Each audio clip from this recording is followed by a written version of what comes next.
We love our sponsors like Foothill Transit right here in West Covina. And if you'd like to sponsor our show, we will put you on and promote you. But now for the Morning Buzz. Well, hey, we have Trump the outsider and Ted Cruz the establishment. Warring. Yes. Who better to talk to than Larry Johnson about all this? Very own Larry Johnson, our political pundit. Thank Welcome. you. Thank you. Very nice to be here again. Thank you for Great. being here. So it seems like we've always talked about Trump in the news today. So why not this morning as well? Absolutely. He's the master of garnering all the attention. Right. He really is. So we were discussing earlier, you know, Trump the outsider and Cruz is starting to be backed by the establishment.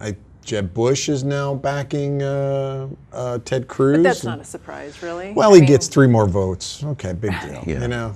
I don't think it's a strategic advantage for Ted. I just think it is a strategic advantage for the establishment to cause as much disruption and confusion in Trump's path to capturing the nomination. Right. And I would imagine Rubio's supporting Cruz as well then, too. Well, Rubio hasn't really hasn't made any statements. Hasn't made any announcements of who he's backing.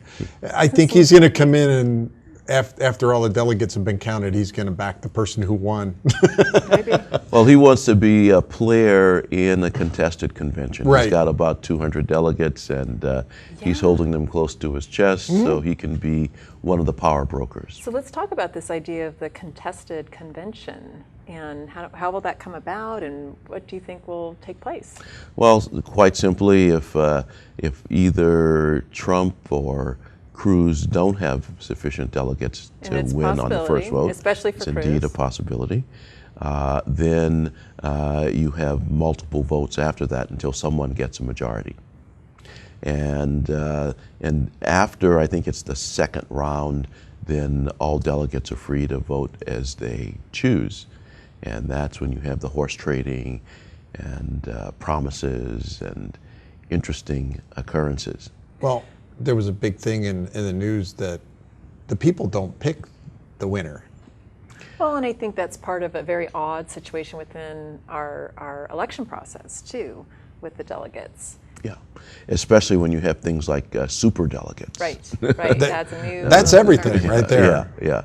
The Democrats have more of that, and I think that in this situation especially, if Trump goes to the convention with a plurality, a significant plurality, but shy of the magic number, right, and in the end he doesn't get the nomination, I think that is disaster for the Republican Party. Do you think he'll run as an independent then? No, I don't think he will. I think really. No, I don't think he will. He knows can he that. Too? Will he be able to he does. He remember he wants to be a winner. And running as a third-party candidate is a loser. He knows that. He's admitted that. And I think that what will happen is his followers. He brings an interesting combination of people to the forefront. And it's something that the press has vastly ignored, but the reality is he's bringing people to the Republican Party that some of whom have never voted before. That is true. They are coming out in numbers. Democratic Union members. Really? Right? It's an amazing coalition. And in normal times, a party would be enthused to get this collaboration of people. When you take a look, he's got conservatives, he's got people who would consider themselves independents. There's also so much anger wrapped up around his. Well, you know, it's interesting. If you were to secretly talk to people that you know and ask them in their heart of hearts, would they ever vote for Donald? And they would look around their shoulders, make sure they're not being taped, and they would say, yeah, I'd vote for him. I've tried that. And there are people that you would consider very well educated, knowledgeable Angelenos who march to the drummer of most Angelenos.